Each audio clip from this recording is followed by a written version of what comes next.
As a writer, as a author of the book, আমাকে যদি বলা হয় যে এটা কোন ধরনের বই, তাহলে আমি বলবো এটা একটা মাইন্ড ম্যাপিং বুক। আমি 2-1 মিনিটে একটু বলি যে বইটা আমরা কিভাবে সাজিয়েছি। আমরা প্রত্যেকটা সূরাকে 16টা অ্যাঙ্গেল থেকে অ্যানালাইসিস করার চেষ্টা করেছি। শুরুতে আমরা সূরার সংক্ষিপ্ত পরিচিতি নিয়ে এসেছি। এটা অনেক জায়গায় দেখা যায়, আপনারা দেখবেন বিভিন্ন তাফসিরে, বিভিন্ন গ্রন্থে এটা পাওয়া যায়। আমরা এটা নিয়ে এসেছি সূরার সংক্ষিপ্ত পরিচিতি। এখানে সূরা কোথায় নাজিল হয়েছে, কখন নাজিল হয়েছে, সূরার আয়াত সংখ্যা কত, এই সূরার নাম, নামের অর্থ কি, এই নামের নেপথ্যের গল্পটা কি, পেছনের রহস্যটা কি, সূরার আবার যদি অন্যান্য অনেকগুলো নাম থাকে সেগুলো এক্সপ্লেইন করা, এটা আমরা নিয়ে এসেছি।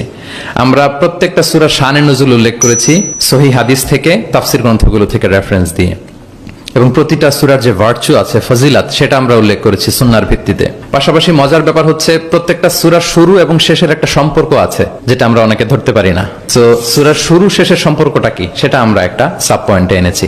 পাশাপাশি এই সূরার সাথে এই সূরার আগের সংযোগটা কোথায়, এবং এই সূরার সাথে ডিরেক্টলি এই সূরার পরে যে সূরাটা আসতেছে সেটার সংযোগটা কোথায়, সেটা আমরা এখানে নিয়ে এসেছি। পাশাপাশি সূরার মূল শিক্ষাগুলোকে আমরা কয়েকটা সেগমেন্টে ভাগ করেছি, বেসিক্যালি 3টা সেগমেন্টে।